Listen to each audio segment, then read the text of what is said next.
चंद्रपूरच्या जंगलात वाघिणीच्या रूपात आलेल्या काळानं तांडवच घातलं। भल्या पहाटे महिला तेंदूपत्ता गोळा करायला गेल्या, पण त्यातील चौघी परतल्याच नाहीत। घरी त्यांचे मृतदेहच आले। गुंजवाही जंगलात या महिलांवर वाघिणीनं हल्ला केला। आईच चाल करून गेल्यानंतर बछडेही महिलांवर तुटून पडले। पहाटे 5 वाजता झालेल्या या घटनेचा सगळा घटनाक्रम आता समोर आलाय। जंगलात नेमकं काय घडलं? ब्रह्मपुरी वन विभागातील सिंदेवाही वन परिक्षेत्रातील गुंजेवाही जंगलात शुक्रवारी सकाळी 7:30 वाजण्याच्या सुमारास अंगाचा थरकाप उडवणारी घटना घडली। तेंदूपानं तोडायला गेलेल्या 4 महिलांवर अचानक 4 बछड्यांसह वाघिणीनं हल्ला चढवून त्यांना जागीच ठार केलं। यातील 3 महिला थोडक्यात बचावल्या। मृतांमध्ये सख्या बहिणींचा समावेश आहे।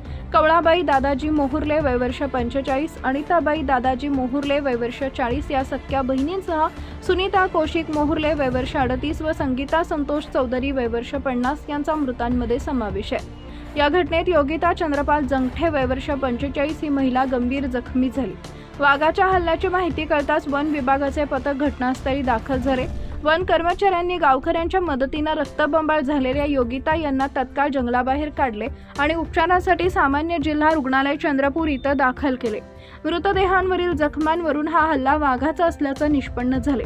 परिसरातील नाल्याजवळ एक वाघीण आपल्या 4 बछड्यांसह वास्तव्यास आहे। हा हल्ला वाघीण आणि तिच्या बछड्यांना केल्याचा प्राथमिक अंदाज वन विभागाकडून वर्तवला जातोय। पहाटे 5:30च्या सुमारास 7 महिला तेंदूपाने तोडण्यासाठी गावालगतच्या जंगलात गेल्या होत्या। त्यापैकी चौघी जंगलात सुमारे 2.5 किलोमीटर अंतरावर गेल्या होत्या। या चौघी पुढे एक टेकडीच्या 2 भागावर तेंदूपाने तोडत होत्या। त्याचवेळी 4 बछड्यांसह वाघिणीनं त्यांच्यावर हल्ला चढवला। त्यांच्या ओरडण्याचा आवाज खाली असलेल्या तिघींनी ऐकताच त्यांचा थरकाप उडाला। खाली असलेल्या अन्य तिघींनी हा नक्कीच वाघाचा हल्ला असावा असा अंदाज बांधला। भीतीनं त्यांची पुरती गाळण उडाली। घटनास्थळी रक्ताचा सडा व 4 महिलांचे मृतदेह पडून होते।